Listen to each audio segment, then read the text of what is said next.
एक सोहर गीत गा रही हूँ। अच्छा लगा लाइक सब्सक्राइब शेयर करना, कमेंट में बताना कैसे लगा। पिया बान्हाना सर पे पगड़िया, सासू बोलायलियावा। पिया बान्हाना सर पे पगड़िया त सासू बोलायलियावा।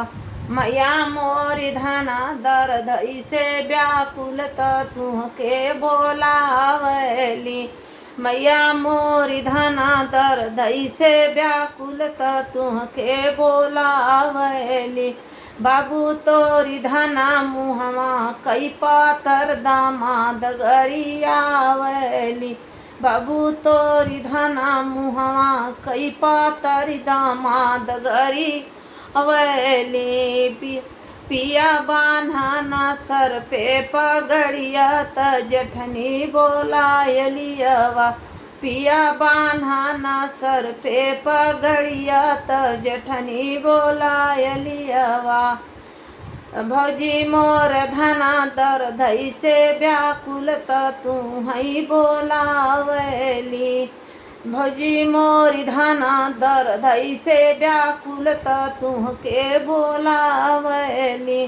बाबू देवर तोरी धना मुहवा कजोर भतीज गरियावली। बाप देवर तोरी धना मुहवा कजोर भतीज गरियावली। पिया बान्हाना सर पे पगड़िया त ननदी बोलायलियावा। पिया बान्हाना सर पे पगड़िया त ननदी बोलायलियावा। पिया बान्हाना सर पे पगड़िया त ननदी बोलायलियावा। बहनी मोरी धना दर्द से व्याकुल त तुहके बोलावली। बहनी मोरी धना दर्द से व्याकुल त तुहके बोलावली। भैया तोरी धना मुहवा कजोर त मोर पिया गरियावली।